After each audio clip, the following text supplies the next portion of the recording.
हमने ये लगातार एहसास कराने की कोशिश की है कि इस ठंड भरे मौसम में भी जब तक दिल्ली के लड़ाई में परिणाम को लेकर के सरकार जमीनी स्तर पर दिखाई नहीं देगी लोगों को भुगतान करते हुए, तब तक दिल्ली छोड़ेंगे नहीं। नरेंद्र मोदी को समझ लेना चाहिए कि अगर उन्होंने कहा है कि चाय बेचने वाले का लड़का हूं, तो फिर उसी जगह पे जाके चाय बेचने के लिए विवश हो जाना पड़ेगा। इस सत्ता का परिवर्तन बार बार हुआ है और दम्भीर लोगों ने जब जब सत्ता का सुख देखने के लिए अहंकार में आए हैं, इसी हिंदुस्तान की जनता ने उनको जवाब दिया है। आपको अगर अपने पैसे की भुगतान चाहिए तो आप अपने फिजिकली उपस्थित दे करके सरकार को अपनी भुगतान को लेकर के आप एहसास कराएं, क्योंकि आपने जब पोर्टल के माध्यम से सरकार को आवेदन दिया है तो कहीं ना कहीं सरकार भी अंधेरे में है कि वो देख रही है पोर्टल पे तो आपने आवेदन कर दिया है और आज आपको भुगतान नहीं भी मिला है तो आप खामोश है। कहीं ना कहीं सरकार आपकी संख्याओं को फिजिकली देखना चाहती है कि जो आपने सहारा इंडिया में निवेश किया था, क्या आप भुगतान लेने के लिए दिल्ली की धरती पे आप आ रहे हैं, आपको अपनी उपस्थिति के साथ ही संपूर्ण भुगतान का न्याय मिलेगा। याद करिए कि लोहिया और जयप्रकाश नारायण जैसे लोगों ने हिंदुस्तान में क्रांति किया था, उस समय भी अहंकारी इंदिरा थी और उनको भी सत्ता से निकाल के बाहर किया था।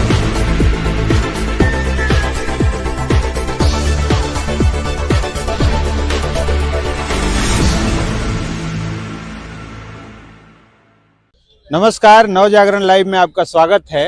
अभी हम दिल्ली के रामलीला मैदान में हैं और यहाँ पे जो सहारा पीड़ित हैं, वो सहारा के जो कार्यकर्ता हैं, जमाकर्ता हैं, उनके जो आंदोलन चल रहे हैं, प्रोटेस्ट चल रहे हैं जंतर मंतर से लेके और यहाँ तक दिल्ली के कोने कोने तक ये लोग दौड़ लगा रहे हैं, अलग अलग लोगों तक अपनी बात रख रहे हैं।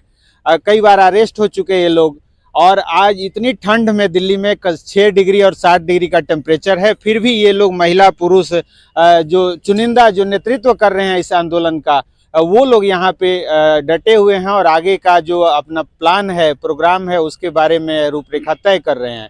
हमारे साथ मोहित जी हैं, शुक्ला जी हैं और मैडम हैं और सारे लोग हैं।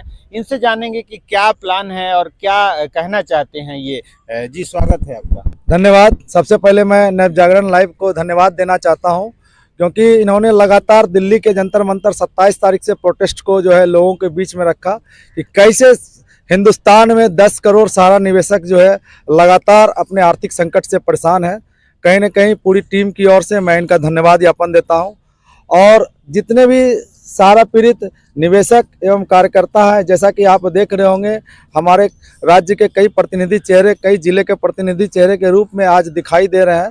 तो 27 तारीख के आंदोलन को लेकर के आज जो है लगभग 9वां दिन है हमारा और लगातार आंदोलन को लेकर के इस देश के लोकतंत्र के चारों स्तंभ को हमने जगाने का लगातार प्रयास कर रहे हैं और जो सूचनाएं सरकार तक लगातार पहुंच रही है कि आज भी सहारा निवेशक के भुगतान की समस्याओं को लेकर के कहीं न कहीं मोर्चा डटे हुए है।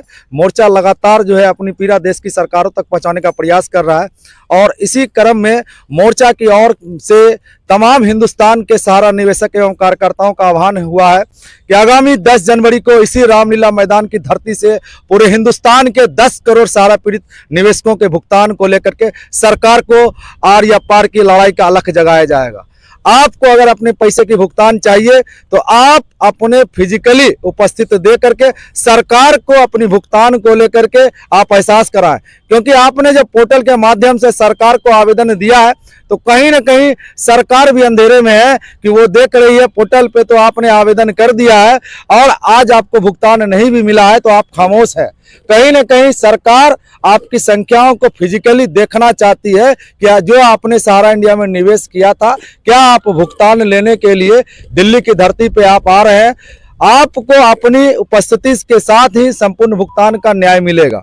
निश्चित तौर पे आज हिंदुस्तान के कुछ क्रांतिकारी साथियों ने देश के सरकार को, मीडिया को, चाहे व्यवस्था से जुड़े हुए हर तंत्र को हमने ये लगातार एहसास कराने की कोशिश की है कि इस ठंड भरे मौसम में भी जब तक दिल्ली के लड़ाई में परिणाम को लेकर के सरकार जमीनी स्तर पर दिखाई नहीं देगी लोगों को भुगतान करते हुए, तब तक दिल्ली छोड़ेंगे नहीं।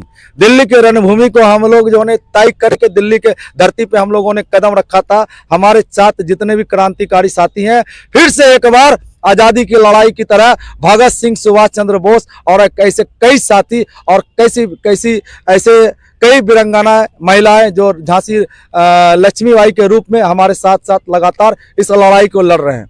साथियों, ये आज़ादी की दूसरी सबसे बड़ी आर्थिक आज़ादी की लड़ाई है। इसमें आपको अपनी उपस्थिति के साथ सरकार को अपने ऊपर ध्यान केंद्रित कराना होगा, तभी आप भुगतान के संपूर्ण पहल पे जा सकते हैं और आपका भुगतान को लेकर के सरकार भी विवश होकर के कोई न कोई रास्ता निकाल सकती है। इन्हीं बातों के साथ मैं मोहित कुमार, बिहार प्रदेश अध्यक्ष, आपसे आह्वान करता हूं कि देश के तमाम निवेशक और क्रांतिकारी साथी 10 तारीख को आप दिल्ली के रामलीला मैदान में अपने भुगतान की लड़ाई के लिए अवश्य और अवश्य पहुंचे। धन्यवाद। हमारे साथ शुक्ला जी हैं जो लगातार दिल्ली के इस कड़कती ठंड में इस आंदोलन का नेतृत्व कर रहे हैं और सब लोग आज अपने अपने घरों में रजाई में दुबके हुए हैं, लेकिन ये कुछ लोगों को लेकर और इसका आगे का प्लान बना रहे हैं। इन्हीं से जानेंगे कि क्या आगे लग रहा है आपको और क्या आंदोलन की रूपरेखा होने वाली है। सबसे पहले तो मैं आपके चैनल को बहुत बहुत आभार व्यक्त करता हूं कि जंतर मंतर पे तो हमारे तमाम साथियों की आवाज़ आपने उठाई, लेकिन आज रामलीला मैदान पर पहुंच करके आपने मानवीय संवेदना उन लोगों के लिए भी उठाया दिया कि जब लोग अपनी कड़ाके की ठंडक में अपने घरों में बैठ करके, कोई रजाई में है तो कोई गर्म कपड़ों के बीच में अपने गर्म व्यवस्थाओं में आग जला के बैठा हो या किसी गर्म संसाधन से कम निकलने की कोशिश कर रहा हो, जब उसको बहुत कोई ज़रूरी काम हो, इतना ही ज़रूरी काम हो जिसके बिना काम नहीं चलता, ऐसे में तमाम हमारे जो क्रांतिकारी साथी हैं उनकी पीड़ा समझने के लिए, उनकी दर्द जानने के लिए और इस कड़कड़ाती ठंडक में आखिर वो यहाँ क्यों बैठे हैं, इसको जानने के लिए आप यहाँ इस कार्यक्रम में आए, तो आपको, आपके चैनल के तमाम दर्शकों को भी मैं बधाई देता हूँ, आपकी पूरी टीम को भी बधाई देता हूँ। रहा दूसरी बात कि आप इन चेहरों को देख रहे हैं, इनकी संख्या के आधार पर मत जाइएगा। ये आपके संख्या के आधार पर गिनती करने वाली जरूरत नहीं है। हिंदुस्तान में या दुनिया में एटम बम का नाम आपने सुना होगा। एटम बम हर राज्यों में और चुनिंदा राज्यों में होते हैं, चुनिंदा देशों में है, कुछ गिनती के चुनिंदा देश और कुछ गिनती की ही चीज है, लेकिन वो जब गिरते हैं कहीं ना तो पूरा दुनिया का दुनिया तबाह करने का मादा रखते हैं। उसी तरह से ये जितने भी क्रांतिकारी साथी आपको देख रहे हैं, जिन भी चेहरों को आप देखेंगे ना, इस आंदोलन के लिए वो एटम बम की भूमिका से कम नहीं है, एटम बम है। और जहाँ गिरेंगे ना, वो सरकारों को, सिस्टम को ध्वस्त करके रख देंगे कि अगर देश के निवेशकों का भुगतान नहीं हो। लेकिन सरकार आपकी ताकत को समझ नहीं रही है, सरकार बहुत हल्का ले रही है। सरकार और उस जमाने में आपने देखा होगा कि इसी जमाने में भगवान राम अपनी बानरी सेना लेकर निकल रहे थे, वन वन घूम रहे थे, लोग उनको साधारण मानव के रूप में देख रहे थे। लेकिन जब भगवान राम ने अपनी बानरी सेनाओं को लंका फतह करने के लिए आगे किया तो लोग उनको भी समझ रहे थे। और वो दम्भी अभिमानी रावण ये भी कह रहा था कि रे रीछ वानर, तेरी औकात क्या है इस सोने की लंका में रहने वाले रावण से मुकाबला करने वाले रीछ वानर और मानव। क्या हुआ उसका? पूरी दुनिया से उस दानवी ताकत का अंत हो गया, संपूर्ण सोने लंका जला दी गई, रावण का वध हो गया। और किया किसने? उन साधारण सा दिखने वाले लोगों ने, जिनको रीछ वानर कहा जाता था। आज इन सभी की सीटी की संख्या देख करके आप इसका मूल्यांकन कर रहे हैं कि वो सरकार कर रही है, आपके पास संख्या नहीं है। आंकड़ों में 13 करोड़ से ज्यादा की संख्या हम लोग हैं, 12 लाख से ज्यादा के कार्यकर्ताओं की संख्या हम लोग हैं। ठीक है, हम जब विजन में आए हैं तो प्रतिनिधित्व करने वाले मध्य प्रदेश की शहनाज जहां जैसी क्रांतिकारी साथी हैं, तो तेलंगाना से हमारी बड़ी बहन पूजिता मिश्रा जी भी जैसी हैं। इस दिल्ली का नेतृत्व कर रही हमारी उर्मिला गुप्ता जी भी हैं, महिला हैं, ध्यान रखिएगा। रणचंडी का रूप होती हैं और रणचंडी का रूप इतिहास रचने का काम करती हैं।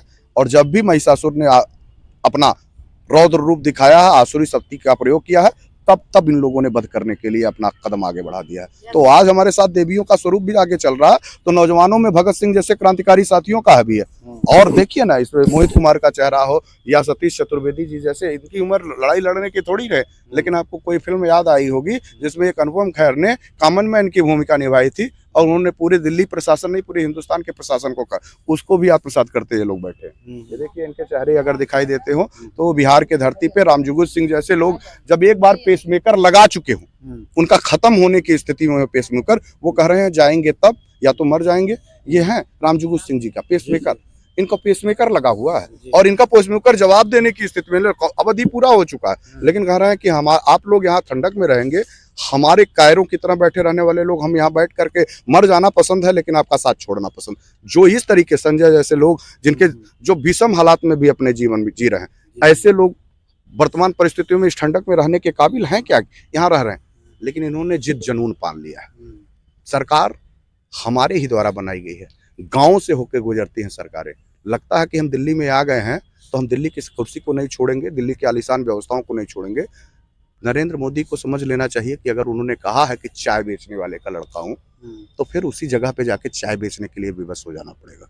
इस सत्ता का परिवर्तन बार बार हुआ है और दम्भीर लोगों ने जब जब सत्ता का सुख देखने के लिए अहंकार में आए हैं, इसी हिंदुस्तान की जनता ने उनको जवाब दिया है। याद करिए कि लोहिया और जयप्रकाश नारायण जैसे लोगों ने हिंदुस्तान में क्रांति किया था।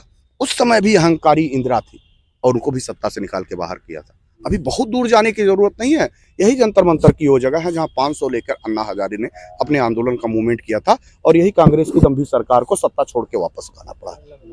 यही वो जगह है। क्या आपको नहीं लगता है कि इसमें रामजगत सिंह जी का अन्ना हजारे जी से कम है क्या? बिल्कुल। अन्ना हजारे जी क्या कहीं पेड़ से आए हुए थे? अन्ना हजारे जी में फर्क सिर्फ इतना था कि भारतीय जनता पार्टी की प्रायोजित टीम और बड़े उद्योगपतियों की प्रायोजित टीम का पैसा उनके पीछे था। वो भीड़ के साथ यहाँ दिखते थे और छद्म राष्ट्रवाद का भेष धर करके उन्होंने देश की जनता को गुमराह करके कांग्रेस को सत्ता से वापस करा दिया। हमारे पास सिर्फ इतना है कि हमारे पास कोई बैकिंग नहीं है, लेकिन हमारा आत्मबल किसी चंद्रशेखर आजाद और सरदार भगत सिंह से कम भी नहीं है किसी से। इनको देख लीजिए ना, ये दिल्ली की बुजुर्ग महिला है, 80 से 90 लाख रुपए इनका पड़ा हुआ है। इनके परिवार में एक बच्चा है, भरण पोषण करने के लिए जिसको सहारे की जरूरत थी, आज पैसा था, आज वो पैसा उनके पास नहीं है। इनको देखिए ना, अगर वो पैसा इनको मिलता तो आज निकट भविष्य में इनका क्या स्थिति होती। तमाम ऐसे लोग हैं, मैं किसकी बात करूं, किसकी बात सुनाऊं। तमाम नौजवान क्रांतिकारी ने अपना सब आपा खो दिया है, कुछ नहीं रहा। तो जब आदमी को ये लग जाए कि अब हमको कुछ नहीं मिलने वाला है, आगे मौत है पीछे खाई, तो वो निर्णय ले लेता है और वो निर्णय लेता हो, संदेश देता हो, जैसे भगत सिंह जैसे लोगों ने 100 साल में ब्रिटानिया हुकूमत को हटाने के लिए सदन में असेंबली में बम फेंका, तो 100 साल बाद फिर कोई भगत सिंह आया, उसने फिर एक आदेश दिया कि भाई जगो, मैंने अपना काम कर दिया, तुम कब करोगे। तो मुझे लगता है अब घर से भगत सिंह और चंद्रशेखर आजाद के निकलने के समय आ गए हैं। उन्होंने संदेश दे दिया। अगर उन्होंने संदेश दे दिया तो फिर हम इन भ्रष्टाचारियों को, उस समय ब्रिटानिया हुकूमत को हटा देने का काम किया था, दूसरा ब्रिटानिया हुकूमत का स्वरूप लेके ये सरकार है।